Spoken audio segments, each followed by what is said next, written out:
تو آج کے سبق میں یہ 608 نمبر روایت ہے۔ حضرت خزیمہ بن ثابت رضی اللہ تعالی عنہ فرماتے ہیں ان النبی صلی اللہ علیہ وسلم کان اذا فرغ من تلبیته فی حج او عمرۃ، اللہ کے نبی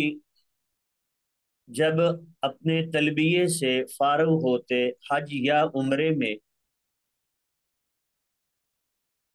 سأل اللہ رضوانہ، تو اللہ سے اس کی رضا کا سوال کرتے، والجنت، اور جنت کا سوال کرتے، واستعاذ برحمتہ من النار، اور اس کی رحمت کے ساتھ آگ سے پناہ مانگتے۔ روایت تو سندن یہ ضعیف ہے، باقی اس کا معنی کہ یہ تلبیہ جب ختم ہو تو اس وقت اللہ سے دعا کرنا۔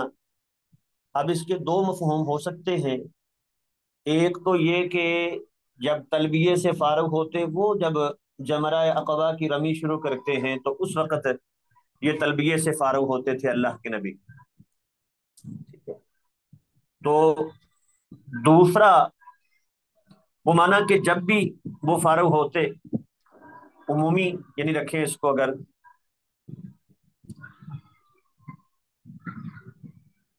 تو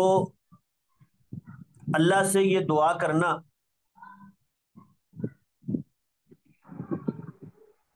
تو بہرحال تلبیے میں تو وہ رسول اللہ صلی اللہ علیہ وسلم سے جیسے ثابت ہے کہ آپ نے وہ جمرہ کی رمی کی ہے، پھر دعا، پھر اگلے کو پھر دعا، وہ آپ کا جو معمول چلتا رہا ہے۔ اور عمرے میں جو تلبیے سے فارغ ہوتے ہیں، جب وہ طواف شروع کرتے تو اس وقت وہ تلبیہ ختم اور اب وہ طواف شروع ہو گیا، پھر اس کی اپنی وہ جو دعائیں کرتے رہتے ہیں۔ تو اس میں وہ طواف کی دعائیں ہیں، تو اس لیے یہ الگ سے کوئی خاص دعا آپ نے اس موقع پہ کی ہو، یہ ایسی حدیث کوئی نظروں سے نہیں گزری، اور یہ روایت جو ہے وہ یہ ضعیف ہے۔ اگلی روایت ہے حضرت جابر بن عبداللہ رضی اللہ تعالی عنہ فرماتے ہیں قال رسول اللہ صلی اللہ علیہ وسلم، اللہ کے نبی نے فرمایا، نحرت ہا ہنا، میں نے تو جانور یہاں ذبح کیا ہے، منا میں کسی ایک جگہ پہ کیا آپ نے، اور فرمایا ومنن کلھا منہر،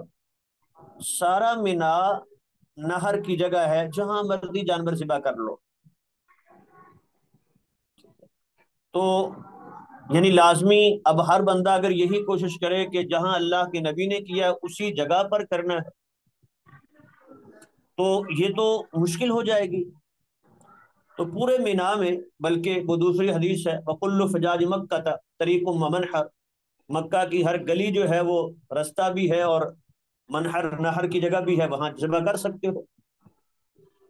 فَانْحَرُوا فِي رِحَالِكُمْ، لہذا تم اپنے پڑاؤ میں جہاں تم ہو وہاں ہی ذبح کر لو۔ وہ جہاں ان کے خیمے تھے تو جہاں ہو وہاں ذبح کر لو، پورے مینا میں جہاں مرضی۔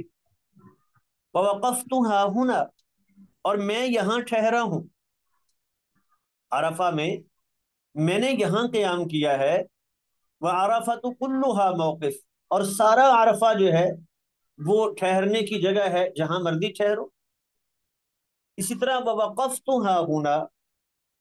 وہ مزدلفہ کے حوالے سے بھی فرمایا، میں مزدلفہ میں اس جگہ پر ٹھہرا ہوں۔ وَجَمْعٌ كُلُّهَا موقف، اور سارا مزدلفہ وہ ٹھہرنے کی جگہ ہے۔ تو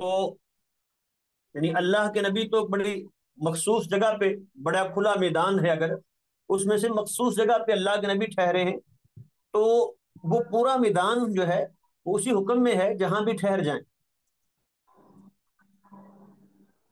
اللہ اکبر۔ اگلی روایت ہے حضرت عائشہ رضی اللہ تعالی عنہا فرماتی ہیں ان النبی صلی اللہ علیہ وسلم لما جاء الى مکہ، اللہ کے نبی جب مکہ آئے، داخل من اعلاها، تو اس کی بالائی جانب سے داخل ہوئے، وہ ثنیہ علیہ کہتے ہیں اس کو، اس رستے سے اللہ کے نبی آئے ہیں۔ اس کی جو ہے وہ حکمت یہ بیان کی گئی ہے کہ اگر اس رستے سے داخل ہوتے ہیں تو کعبۃ اللہ جو ہے وہ بالکل سامنے پڑتا ہے، تو گویا کہ پہلے اس پہ نظر پڑتی ہے۔ اسی طرح وعیدہ خراجہ، اور جب آپ نکلے ہیں تو من اسفلیہا، تو اس کے زیریں حصے سے، نیچے والے حصے سے، اس نے یہ سفلا اس کو کہتے ہیں، تو اس سے آپ نکلے ہیں۔ تو حضرت عائشہ رضی اللہ تعالی عنہا کا بیان تو یہ ہے کہ یہ اللہ کے نبی کا واپس جانا یا آنا یہ اصل میں سہولت کے اعتبار سے ہے، تو انسان کے لیے جو رستہ آنے جانے کا آسان ہے وہ اختیار کرے، کوئی لازمی نہیں ہے کہ وہی رستہ ہر ایک کے لیے آسانی والا ہو جو اللہ کے نبی نے اختیار کیا۔ مثلا آپ مدینہ سے آ رہے ہیں تو آپ کے لیے وہ رستہ تو آسان تھا، تو لازمی نہیں ہے کہ طائف سے آنے والے کے لیے بھی وہی رستہ ہو۔ تو جو آسان رستہ ہو وہ اختیار کیا جائے۔ اگلی روایت ہے حضرت عبداللہ بن عمر رضی اللہ تعالی عنہما انہ کان لا یقدم مکہ الا بات بذی طویٰ، اللہ کے نبی جب بھی حضرت عبداللہ بن عمر رضی اللہ تعالی عنہ جب بھی مکہ آتے تو ذی طویٰ مقام پر رات گزارتے، حتیٰ یصبح، یہاں تک کہ صبح کرتے، ویغتسل، غسل کرتے، وَيَذْكُرُ ذَلِكَ عَنِ النَّبِيِّ، اور اللہ کے نبی سے بھی اسی طرح ذکر کرتے کہ آپ بھی ایسے ہی کرتے تھے۔ تو اب یہاں اس حدیث سے یہ بالکل مکہ کے قریب آ کے وہاں رات گزارنا، پھر جو ہے وہ مکہ میں داخل ہونا، اس سے ایک مسئلہ اخذ کر سکتے ہیں ہم کہ آج کل جو حج کے لیے یا عمرے کے لیے لوگ جاتے ہیں، جاتے ہی بعض اوقات یہ ہوتا ہے کہ یہاں کتنے گھنٹے جو ہے وہ ایئرپورٹ پہ انتظار کیا، پھر رستے میں سفر ہے، پھر وہاں جو ہے وہ 2.5 گھنٹے لگ جاتے ہیں ایئرپورٹ پہ، پھر وہاں سے جو ہے وہ مدینہ مکہ پہنچے۔ اب جاتے ہی بعض اوقات نیند اور تھکاوٹ سے چور ہوتے ہیں، اور اسی کیفیت میں جو ہے وہ اپنے آپ پہ جبر کر کے کہ فوراً جو ہے وہ عمرہ کرنا ہے، تو اس کی بجائے اگر وہ کچھ دیر آرام کر کے تازہ دم ہو کے غسل کر کے فریش ہو کے وہ جائیں تاکہ دل جمی کے ساتھ وہ عبادت ہو سکے، عمرہ ہو سکے، تو یہ صورت بہتر ہے۔ جیسے اللہ کے نبی بالکل وہ قریب آ کے تو رات کو بھی داخل ہو سکتے تھے مکہ میں، لیکن آپ نے وہاں باہر رات گزاری ہے پھر داخل ہوئے ہیں، تو ہاں یہ الگ بات ہے کہ بعض اوقات وہ انسان کو جو ہے وہ شوق کی یہ کیفیت ہوتی ہے کہ نیند نہیں آتی، لیکن چلے جسم کو تھوڑا سا آرام دے لے، جسم جو ہے وہ تھکاوٹ اس کی دور ہو جائے تاکہ دل جمی کے ساتھ جو ہے وہ یہ عبادت ہو سکے، وہ طواف ہو سکے، اسی طرح سعی ہو سکے۔ اگلی روایت ہے حضرت عبداللہ بن عباس رضی اللہ تعالی عنہما انہ کان یقبل الحجر الاسود، وہ حجر اسود کو بوسہ دیا کرتے تھے، وَيَسْجُدُ عَلَيْهِ، اور اس پر سجدہ کیا کرتے تھے۔ جہاں تک حجر اسود کو بوسہ دینا ہے وہ تو واضح ہے کہ جس کے لیے ممکن ہے وہ حجر اسود کو بوسہ دے۔ باقی یہ سجدہ کرنا، تو اس کا کیا حکم ہے اور سجدے سے مراد کیا ہے، وہاں سجدہ کیسے ہوگا؟ تو یہاں سجدے سے مراد جو ہے اس پر پیشانی رکھنا، یہی مراد ہو سکتا ہے، ورنہ سجدے میں جو وہ گھٹنے زمین پہ لگتے ہیں، اسی طرح جو ہے وہ ہاتھ زمین پہ لگتے ہیں، وہ 7 اعضاء، وہ تو یہاں نہیں ہوگا۔ وہ پیشانی جو ہے وہ اپنی، وہ حجر اسود کے ساتھ لگانا، جمہور علماء کہتے ہیں کہ یہ بھی درست ہے، کوئی ایسا کرتا ہے تو ٹھیک ہے، لیکن امام مالک رحمت اللہ علیہ کے ہاں یہ بدعت ہے، تو ممکن ہے انہیں جو ہے وہ یہ حدیث نہ پہنچی ہو، اگرچہ اس حدیث میں تو کلام بھی ہے، لیکن بعض اور بھی اسناد سے جو ہے یہ روایت مروی ہے۔ اگلی روایت ہے وعنہ رضی اللہ تعالی عنہ، حضرت عبداللہ ابن عباس رضی اللہ تعالی عنہ سے ہی مروی ہے، امرهم النبی صلی اللہ علیہ وسلم ان یرملوا 3 اشواط ویمشوا 4، اللہ کے نبی نے انہیں حکم دیا کہ یہ رمل کریں 3 چکروں میں، شوط کی جمع ہے اشواط، تو جس کا معنی ہوتا ہے چکر لگانا، گھومنا، تو یہ 3 چکروں میں رمل کریں، وَيَمْشُوا أَرْبَعًا، اور 4 چکروں میں عام چال چلے، وَأَن يَمْشُوا بَيْنَ الرُّكْنَيْنِ، اور رکنین کے درمیان جو ہے وہ عام چال چلے۔ تو 3 باتیں اس حدیث سے بیان ثابت ہوتی ہیں، ایک یہ ہے کہ اللہ کے نبی نے انہیں حکم دیا عمرۃ القضاء کے موقع پہ، جب مسلمان وہ صلح حدیبیہ ہوئی ہے تو اگلے سال عمرۃ القضاء کہتے ہیں نا اس کو، جب اس کے لیے وہ صحابہ طواف کر رہے تھے تو کفار ایک جانب بیٹھے ہیں اور کہہ رہے ہیں کہ دیکھیں مسلمان کتنے کمزور ہو گئے، مدینہ کی آب و ہوا نے انہیں کمزور کر دیا ہے، بیمار کر دیا ہے۔ تو اللہ تعالیٰ نے اپنے نبی کو یہ خبر دے دی، تو آپ نے فرمایا کہ ذرا رمل یعنی پہلوانوں کی چال، تھوڑا سا تیز قدم اٹھانا، اچھل کے چلنا، یہ کرے۔ تو جب انہوں نے دیکھا کہ یہ تو بڑے جو ہے وہ چست ہیں اور پہلوانوں جیسا انداز ہے، تو کہنے لگے یہ تو کمزور کوئی نہیں ہے۔ دوسری بات وَأَن يَمْشُوا بَيْنَ الرُّكْنَيْنِ، یہ رکنین کے درمیان، یہ وہ جانب یعنی حجر اسود اور رکن یمانی، یہ رکنین ہیں، تو ان کے جو درمیان ہے وہ عام چال چلے۔ وہ اس لیے تھا کہ وہ کفار دوسری جانب تھے، اس جانب ان کی نظر نہیں پڑ رہی تھی، تو آپ نے فرما دیا کہ اس جانب عام چال چلے۔ تیسری بات یہ ہے کہ یہ رمل جو ہے یہ پہلے طواف میں ہے، وہ طواف قدوم جسے کہتے ہیں نا، جاتے ہی جو کرتے، اس طواف میں ہے۔ طواف افاضہ میں جو 10 تاریخ کو ہوتا ہے، یا طواف وداع جو آخری طواف ہے، اس میں نہیں ہے یہ۔ اگلی روایت ہے حضرت عبداللہ بن عمر رضی اللہ تعالی عنہما انہ کان اذا طاف بالبیت الطواف الاول، جی حضرت عبداللہ بن عمر جب پہلا طواف کرتے، یہ وہ بھی طواف قدوم جسے کہتے ہیں، تو خبا سلاسن، 3 چکروں میں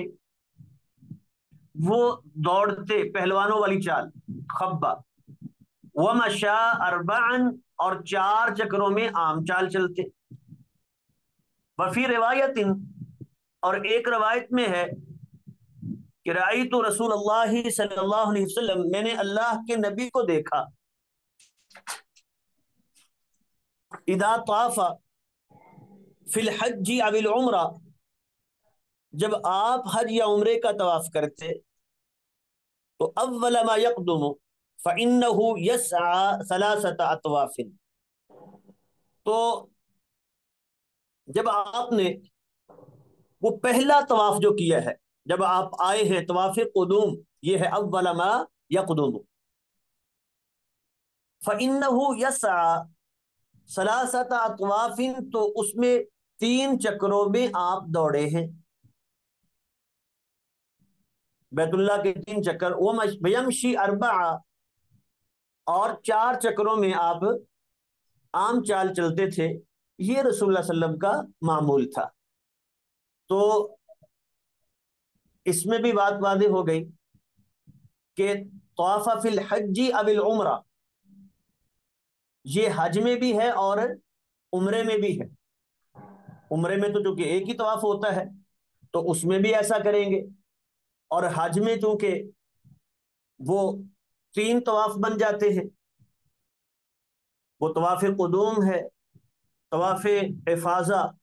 یا طواف زیارت اس کو کہتے ہیں، یا تیسرا ہے طواف وداع، تو اس میں پہلے طواف میں ہوگا، باقی 2 میں نہیں۔ جی اگلی روایت ہے، وعنہ رضی اللہ تعالی عنہ قال لم ارى رسول اللہ صلی اللہ علیہ وسلم، کہتے ہیں میں نے اللہ کے نبی کو نہیں دیکھا، یستلم، کہ وہ استلام کرتے ہوں، استلام کا معنی کیا ہے؟ ہاتھوں سے چھونا، وہ حجر اسود کو جو چھوا جاتا ہے یا اس کو بوسہ دیا جاتا ہے، من البیتی، بیت اللہ کے کسی حصے کا آپ استلام کرتے ہوں، غیر الرکنین الیمانیین، رسول اللہ صلی اللہ علیہ وسلم کو آپ جانتے ہیں کہ جب لم مضارع پر آتا ہے تو وہ ماضی کا معنی دیتا ہے، لم آرا، میں نے نہیں دیکھا اللہ کے نبی کو کہ آپ کعبۃ اللہ میں سے کسی حصے کا استلام کرتے ہوں سوائے ان 2 رکنوں کے، رکنینی الیمانیین، 2 یمانی رکن۔ اس سے مراد کیا ہے؟ حجر اسود اور رکن یمانی، جو دوسرے 2 رکن ہیں ان کو رکن شامی کہا جاتا ہے، تو ان کا اپنے استلام نہیں کیا۔ وجہ یہ ہے کہ وہ اپنی اصل بنیاد پر نہیں ہے، کیونکہ وہ حتیم کی جانب ہے نا، تو جو حصہ چھوڑا ہوا ہے، تو اس طرف اگر حتیم کا حصہ اندر ہوتا تو پھر وہ کونے بنتے اصل بنیاد پر، تو وہ حصہ تو چھوڑا ہوا ہے، تو اسی لیے ان کا استلام نہیں کیا۔ یہ 2 جو ہیں جو اپنی اصل پر ہیں، ایک طرف حجر اسود ہے اور دوسرا کونا جو ہے وہ رکن یمانی بنتا ہے، ان کا استلام کیا ہے۔ حضرت عمر رضی اللہ تعالی عنہ فرماتے ہیں، انہ قبل الحجر الاسود، انہوں نے حجر اسود کو بوسہ دیا اور ساتھ یہ کہا، انی اعلم، بے شک میں جانتا ہوں، انکا حجر، کہ تو ایک پتھر ہے، لا تضر ولا تنفع، کوئی نفع نقصان کا مالک نہیں ہے، ہم اس لیے تجھے بوسہ نہیں دیتے کہ تجھے کوئی نفع نقصان کا مالک سمجھتے ہیں، ولولا، اگر یہ بات نہ ہوتی، انی رأیت رسول اللہ صلی اللہ علیہ وسلم یقبلک، کہ میں نے اللہ کے نبی کو تجھے بوسہ دیتے ہوئے دیکھا، اگر یہ نہ ہوتا، ما قبلتک، میں تجھے کبھی بوسہ نہ دیتا۔ تو اب یہ حضرت عمر رضی اللہ تعالی عنہ کو اللہ نے خاص ایک جو ہے وہ امتیاز دیا تھا کہ وہ حق کو پہچاننا، کہ آج لوگ جو ہے وہ جس گمراہی میں پڑے ہوئے ہیں نا، وہ قبروں پہ جانا اور پھر چیزوں کو جو ہے وہ یہ متبرک چیز ہے، یہ ہر چیز کو کسی نسبت سے متبرک بنا دینا، تو کہا کہ ہم تیرے بارے میں یہ عقیدہ رکھتے ہیں کہ لا تضر ولا تنفع، تو کسی نفع نقصان کا مالک نہیں ہے، تجھے بوسہ صرف اس لیے دیتے ہیں کہ اللہ کے نبی نے تجھے بوسہ دیا ہے، تو اپنے نبی کی سنت پر عمل کرتے ہیں، ورنہ جو ہے وہ تجھے کوئی نفع نقصان کا کوئی مختار اور مالک تجھے نہیں سمجھتے ہم۔ تو اس سے کیا معلوم ہوا کہ وہ پتھروں سے جو ہے وہ جیسے کفار کرتے تھے کہ وہ پتھروں سے نفع نقصان کو مانگتے، انہیں جو ہے وہ بت بنا کے ان کو اپنا الہ معبود بنا لیا۔ تو ایک سوال تھا نا کہ وہ بھی تراشتے ہیں، تم بھی تو ایک پتھر کو بوسے دیتے ہو، تم بھی اس کو عظیم جانتے ہو، تو یہ اس کا جواب دے دیا ہے۔ اگلی روایت ہے، ابو الطفیل رضی اللہ تعالی عنہ فرماتے ہیں، رأیت رسول اللہ صلی اللہ علیہ وسلم، میں نے اللہ کے نبی کو دیکھا، یطوف بالبیت، آپ بیت اللہ کا طواف کرتے، وَيَسْتَلِمُ الرُّكْنَ بِمِحْجَنٍ مَعَهُ، اور اپنی چھڑی جو آپ کے پاس تھی، محجن چھڑی، معاہو جو آپ کے ساتھ تھی، یستعلم الرکنا، اس کے ساتھ آپ استلام کر لیتے، یعنی حجر اسود کو اس کے ساتھ چھوتے، پھر کیا کرتے، وَيُقَبِّلُ الْمِحْجَن، اس چھڑی کو جو ہے بوسہ دے لیتے۔ تو اصل یہ ہے کہ حجر اسود جو ہے وہ اس کو بوسہ دیا جائے اگر ممکن ہے آسانی سے۔ اس میں بھی ہمارے ہاں ایک غلطی یہ پائی جاتی ہے کہ لوگ وہاں دھکے دے کے کہتے ہیں آج مر جانا ہے لیکن بوسہ لے کے رہیں گے، اور اس کے لیے لوگوں کو دھکے دے کے، لوگوں کو جو ہے وہ تنگ کر کے، تو یہ نیکی نہیں ہے کہ انسان جو ہے وہ دوسروں کو وہاں اذیت اور تکلیف دے۔ ہاں، وہ آسانی سے اگر مل جائے تو بہت اچھی بات ہے، ورنہ مقصود تو سنت پر عمل کرنا ہے نا، تو سنت یہ بھی ہے، اگر وہ انسان بوسہ دے سکتا ہے تو ٹھیک ہے، ہاتھ لگا سکتا ہے تو ٹھیک ہے، یہ بھی نہیں لگا سکتا، کوئی اور چیز، کپڑا، کوئی چھڑی وغیرہ لگا سکتا ہے تو ٹھیک ہے، اگر یہ بھی نہیں تو اس کے سامنے جا کے جو ہے صرف اشارہ کر دے گا تو اتنا ہی کافی ہے، اور اس وقت کہہ دے گا لا الہ الا اللہ واللہ اکبر، بس اتنا کافی ہے۔ تو خود اللہ کے نبی، اب یہاں رش کی صورت ہوگی تو اس لیے آپ نے کیا کیا ہے، وہ چھڑی کے ساتھ جو ہے وہ اس کو چھوا ہے اور چھڑی کو بوسہ دے لیا ہے۔ دوسرا مسئلہ یہاں یہ ہے کہ اگر تو کوئی چیز مس کرے حجر اسود کو، جیسے ہاتھ لگ گیا ہے تو ہاتھ کو بوسہ دیں گے، کپڑا لگ گیا ہے اس کو بوسہ دیں گے، چھڑی لگ گئی ہے اس کو بوسہ دیں گے، لیکن اگر ہاتھ نہیں لگا، وہ چیز چھڑی وغیرہ لگی نہیں ہے، صرف اشارہ کیا ہے، تو اس صورت میں ہاتھ کو بوسہ دینے کی ضرورت نہیں۔ اگلی روایت ہے، یعلا بن امیہ رضی اللہ تعالی عنہ حدیث کے راوی ہیں، کہتے ہیں کہ طاف رسول اللہ صلی اللہ علیہ وسلم، اللہ کے نبی نے طواف کیا، مستبعا، آپ نے استباء کیا ہوا تھا، وہ دایاں کندھا ننگا کرنا، وہ بغل کے نیچے سے چادر کو گزار لیتے ہیں نا، تو یہ استباء کہتے ہیں۔ ببرد اخضر، وہ سبز رنگ کی چادر جو ہے آپ نے وہ بطور احرام گویا کہ پہنی ہوئی تھی، تو اس میں آپ نے استباء کیا۔ اب ایک مسئلہ تو یہ ہے کہ جس طواف میں رمل ہے اسی میں استباء بھی ہے، یعنی وہ پہلا ہے یا عمرے میں ہے۔ دوسرا مسئلہ یہ ہے، یہاں آپ نے سبز رنگ کی چادر، تو سفید بہتر ہے، لیکن کوئی فرض نہیں ہے، اگر کسی کے پاس میسر نہیں ہے وہ کسی اور رنگ کی چادر جو ہے وہ لے لیتا ہے تو یہ بھی ٹھیک ہے۔ اور تیسرا مسئلہ، بعض لوگ یہ غلطی کرتے ہیں کہ یہاں سے جب احرام کے لیے وہ چادریں پہنتے ہیں تبھی کندھے کو ننگا کر لیتے ہیں،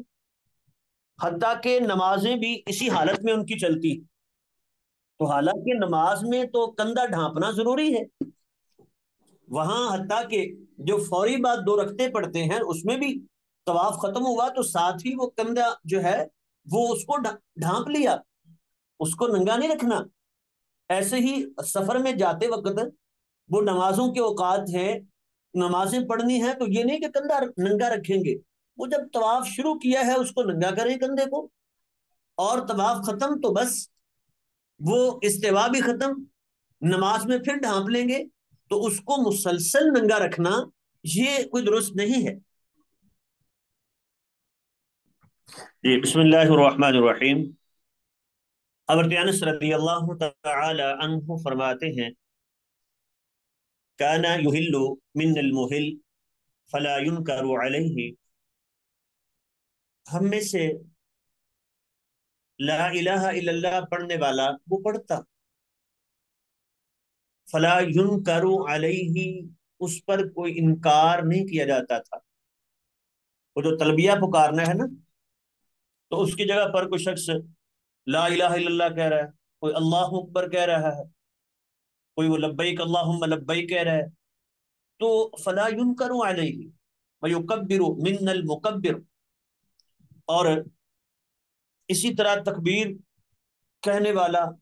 وہ تکبیر کہتا، تو فلا ينکر علیہ، اس پر کوئی انکار نہیں کیا جاتا تھا، یعنی کہ یہ غلط ہے، ایسا تم کیوں کر رہے ہو، یہ نہیں کہا جاتا تھا، کیونکہ مراد تو اللہ کی توحید اور اس کی بڑائی بیان کرنا ہے نا، تو وہ لا الہ الا اللہ سے کر رہا ہے، اللہ اکبر سے کر رہا ہے، تو کوئی حرج نہیں ہے اس میں۔ اگلی روایت ہے، حضرت عبداللہ ابن عباس رضی اللہ تعالی عنہما فرماتے ہیں، بعثني النبی صلی اللہ علیہ وسلم فی الثقل او قال فی الضعاف، اللہ کے نبی نے مجھے سامان کے ساتھ یا کمزور لوگوں کے ساتھ رات کو ہی بلیل، رات کو ہی مزدلفہ سے روانہ کر دیا۔ اصل اصول اور ضابطہ کیا ہے کہ یہ 9 کا دن عرفہ میں گزارا، سورج غروب ہونے کے بعد وہاں سے نکلے، رات آ کے مزدلفہ میں ٹھہرے، اور صبح روشنی ہونے کے بعد سورج نکلنے سے پہلے یہاں سے چلتے ہیں وہ مینا کی طرف کنکریاں مارنے کے لیے۔ اصل تو یہ اصول اور ضابطہ ہے، لیکن عورتیں، بچے، بوڑھے، کمزور لوگ جن کے لیے رش میں مشکل ہو جائے گی، تو ان کے لیے یہ آسانی کہ وہ رات کو ہی جو ہے وہ یہاں سے چلے جائیں، آدھی رات کے بعد یہاں سے روانہ ہوں، اب پھر وہ کنکریاں رات کو ہی مار لیں یا وہ طلوع فجر کے بعد وہ ماریں گے، اس میں اختلاف ہم آگے بیان کرتے ہیں۔ یہاں حضرت عبداللہ ابن عباس رضی اللہ تعالی عنہ چونکہ بچے تھے، تو اسی لیے ان کو بھی ان کمزوروں میں بھیج دیا، لیکن حضرت عائشہ رضی اللہ تعالی عنہ کو نہیں بھیجا، وہ اللہ کے نبی کے ساتھ ہی آئی ہیں۔ ہاں، حضرت سودا رضی اللہ تعالی عنہ کو ان کو بھیج دیا ہے پہلے، تو اسی سے وہ لوگوں نے، بعض علماء نے یہ مسئلہ اخذ کیا ہے کہ وہ جو کمزور ہیں، بوڑھے ہیں، ان کے لیے تو ہے، عورتیں بھی جو قوی ہیں وہ آسانی سے جو ہے وہ یہ فریضہ ادا کر سکتی ہیں، تو وہ طلوع فجر کے بعد ہی جائیں گی۔ تو حضرت سودا رضی اللہ تعالی عنہ چونکہ ان کا ذرا جسم بھاری تھا، عمر بھی زیادہ تھی، اور یہ حضرت عبداللہ ابن عباس رضی اللہ تعالی عنہما یہ ویسے بچے تھے، تو اس لیے ان کو پہلے بھیج دیا ہے، لیکن یہ بھی وہ آدھی رات کے بعد یہاں سے نکلیں گے۔ اگلی روایت ہے، حضرت عائشہ رضی اللہ تعالی عنہا فرماتی ہیں کہ استأذنت سودۃ رسول اللہ صلی اللہ علیہ وسلم، حضرت سودا رضی اللہ تعالی عنہا نے اللہ کے نبی سے اجازت مانگی، لیلۃ المزدلفہ، مزدلفہ کی رات، ان تدفع قبلہ، کہ وہ لوگوں سے پہلے یہاں سے چلی جائیں، اور اس کا سبب یہ تھا وکانت سبتتن، وہ بھاری جسم کی تھی، اسی کا معنی کیا یعنی ثقیلہ، جسم بھاری تھا، فآذن لہا، تو آپ نے انہیں اجازت دے دی۔ تو اب دیکھیں یہ حضرت سودا رضی اللہ تعالی عنہا گئی ہے، حضرت عائشہ رضی اللہ تعالی عنہ ساتھ ہیں، وہ نہیں گئی، تو اسی سے یہ مسئلہ کہ وہ کمزور بچے بھی ان میں آ جائیں گے، بوڑھے بھی آ جائیں گے، وہ عورتیں جو کمزور ہوں وہ بھی ان میں آ جائیں گی، تو ان کے لیے یہ اجازت ہے، بیمار ہیں جو لوگوں کے رش میں جو ہے ان کے لیے ممکن نہیں ہے، تو ان کے لیے اجازت ہوگی کہ وہ پہلے یہاں سے چلے جائیں۔ اور شیخ حضرت صاحب، اس میں آدھی رات والی بات کہاں پہ؟ آپ نے کہا تھا آدھی رات کے بعد جا سکیں۔ کب نکلنا ہے، کب نکلنا ہے یہاں سے، یہ مسئلہ ہے، یہاں اس حدیث میں ذکر نہیں ہے، لیکن ایک صحابی کا جو ہے وہ اس پہ عمل ہے، وہ بار بار پوچھا کرتی تھے کب ٹائم ہو گیا، غالباً حضرت اسماء رضی اللہ تعالی عنہ، کہ کب، اب کتنا ٹائم ہو گیا، کتنا ہو گیا، جب بتایا جاتا کہ اب رات کا یہ وقت ہو چکا ہے تو پھر جو ہے وہ نکلتی تھی، تو اس سے جو ہے وہ یہ ایک موٹے انداز میں کہہ دیا ہے کہ آدھی رات کے بعد نکلنا ہے، وہ سمجھانے کے لیے وہ یہ آسان انداز میں لفظ بولے۔ جی بھائی، بات سمجھا گی؟ جی شیخ محترم، جزاک اللہ۔ جی، حضرت عبداللہ بن عباس رضی اللہ تعالی عنہما فرماتے ہیں، قال لنا رسول اللہ صلی اللہ علیہ وسلم، اللہ کے نبی نے ہمیں یہ فرمایا تھا کہ لا ترمل جمرات، تم نے جمرہ کی رمی نہیں کرنی، کنکریاں نہیں مارنی، حتی تطلع الشمس، یہاں تک کہ سورج طلوع ہو جائے۔ اب یہاں اس حدیث سے کیا معلوم ہوتا ہے، لیکن سند منقطع ہے، حدیث یہ ضعیف ہے، تو اس سے تو یہ معلوم ہوتا ہے کہ رمی یہ بے شک پہلے چلے جائیں، لیکن رمی جو ہے سورج طلوع ہونے کے بعد ہی کریں گے۔ لیکن آگے دوسری روایت سے دوسرا پہلو بھی سامنے آ رہا ہے، اس پہ بات کرتے ہیں۔ تو جمہور علماء کے نزدیک جب طلوع آفتاب ہو جائے تو ان کے لیے جائز ہے، یہ رمی کر سکتے۔ امام شافعی اور امام احمد رحمت اللہ علیہ کے ہاں وہ کہتے ہیں آدھی رات کے بعد کر سکتے۔ اور تیسرا موقف اس حوالے سے یہ ہے کہ عام لوگوں کے لیے تو طلوع فجر کے بعد ہی ہے، لیکن جو اس طرح کے کمزور ہیں